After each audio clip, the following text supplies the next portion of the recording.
Welcome back to another episode. I am your host, Jay Britton, but I want to get right into it. Give you guys a little story time. So recently I just had a professional athlete reach out to me, and I've been knowing this individual for a while now, and we worked on some things in the past, but he came back around to say, "Hey, I need your help." And I'm like, "Oh man, that's perfect, right?" Like, great dude. He's a Mamba mentality, and I mean it. Like, he's just a dog, right? And so we begin to assess like what he was looking for, his training regimen, his availability to build his online business. And so I want to give you guys some game. This is some game on what not to do, right? So one, knowing that he's a professional athlete, the number one thing that he told me. So me as a coach, knowing him as a client, I know what type of person he is. He's like no nonsense. So I knew that he's not a wordy guy. So a lot of times you guys, and I have done it in the past was, especially when I was in a personal trainer, I used to try to wow my clients and, oh, well, if you want to decrease your calories and all of this scientific type stuff, normal people don't care about that. They only want results. Hey, can I lose this 5 pounds? Can I gain, you know, 5 inches on my vertical? Can I strengthen my core? Clients do not want to understand. They don't want to understand the science of whatever you're offering, whether it's personal training, whether it's a online coach, whatever you are. They don't want to know the intricate details about how smart you are. They came to you because they know you, like you, and trust you, and they have an inkling that you can give them results. So that you've already won, so you don't need to prove anything. So number one, stop being fancy, keep it simple, stupid. And he literally said, and that's the next topic. Number two is listen. Listen to what your clients are telling you. They're literally giving you the keys, the answers to the test, to the hard test on what they want. He literally told me, he said, "Hey, I had a coach that was working on me with, I forget what there were skills or it was something to do with his sport."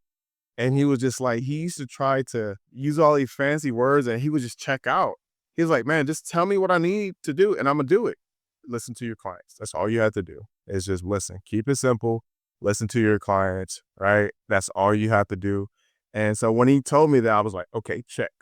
He doesn't need all of the, he's already sold, he's here. Let's keep it simple. And then the third thing, don't over talk. Like I said before, he's not, so you have to mirror your clients, right? Like, so if he's a super up, high energy guy and, he can chop it up, then okay, you kind of got to match him, but keep it even keel. But for this particular athlete, I know that he knows that my energy is like this, and I'm super excited. But I had to catch myself, and I'm like, okay, cool. Like he's already here. If he's come to me, he's already ready to put in the work. He's already thought about it. He's already had his time to process that he wants to work with me, right? So I know those things. So then knowing that this is about what can I do for him? How can I serve him? Let me listen to him and what he's saying. He's making life decisions about, am I going to move to this place or stay or these things? So I'm gathering all of this information to see how I can better serve him. It's not about me, it's about him and what we can do together. Right. So, how can I take the pressure off of him? I know he just only wants to train and play his sport. That's all he wants to do and care about, but he's open to doing other things because he understands that there's a different game that's being played out there, right? There's a different game that all of these professional athletes are playing, and you can see them. They have endorsement deals, partnerships, businesses. He understands that too. So that's why we've been working together for the past couple of years, and it's because he understood that. So I have all of that intel. And then here's the thing too, right? So I'm super transparent. I said, "Hey, bro, like this is what it is. This is what I can do. This is another offering to where we can outsource some things to where I'm not super skilled at. I know enough to be dangerous and to get us to a point.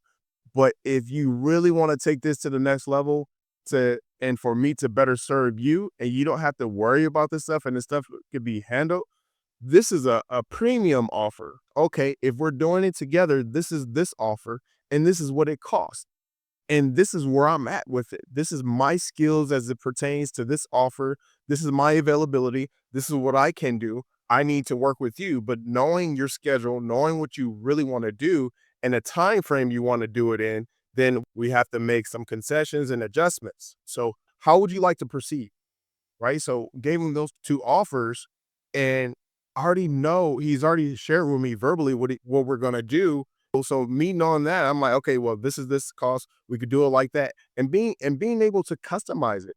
So that's another thing too. Like, so all you online coaches, you have to be when it's your ideal client, you want to work with them. You know that you can get them results, right? You're not over delivering, right? On promises that you can't keep. So I was very clear. This is what I do.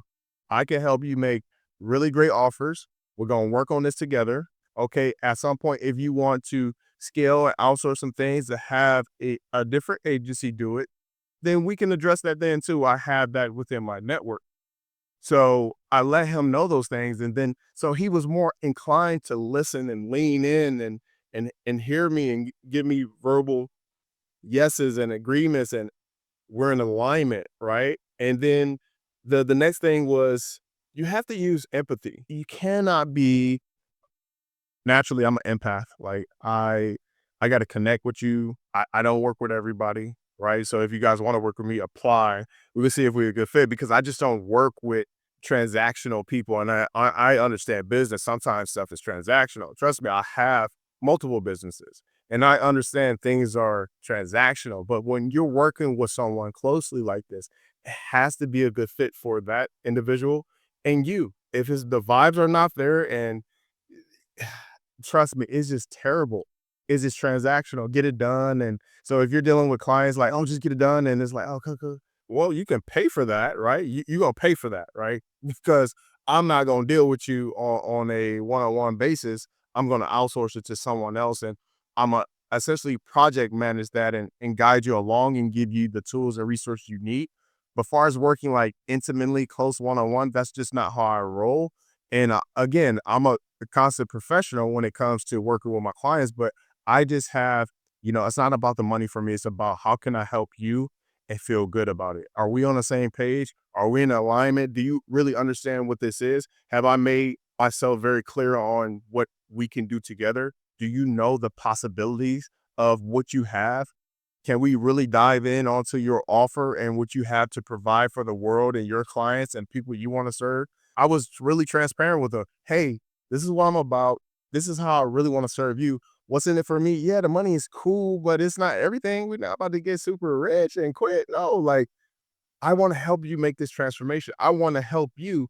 I get joy and satisfaction off of helping other people take their game to the next level. And it's not me. It's like, okay, I was like Yoda. I was along the journey, right? I helped Luke Skywalker, find himself and find who his true calling. That's what I love. I'm a natural coach. I want to see my people win. So if you want to work with me one-on-one, if you feel like you have something to offer and you need some direction on how to figure out, make sure you hit the link in the description. If you're listening to Apple on Spotify, man, give me 5 stars. I need that. It deserves you. If you want to apply to work with me, do that. Hit the link in the bio. Not the bio, this is not Instagram, but the description. So let me know if this resonated with you. Again, just to recap, stop being fancy. Keep it simple with your clients. Listen to your clients. Don't overtalk them, right? Don't give them something what you want to do. Like listen to them and give them what they need. You're there to serve them. And then stop, man, like if you're a scam, hopefully if you get some type of conviction from this, don't be scammy. Be transparent what the fees are. Be transparent. If you're doing the work, then you're doing the work. If you're outsourcing things, let them know that. Let them know, right? Like upfront. So when they commit to it, they know what to expect. And then use empathy, right? Use empathy and just be real. Have compassion, like connect with them. And you'll have longevity in this coaching in this online world to provide value to your clients. So hopefully this helped you. Let me know in the comments and I'll see you guys on the next one.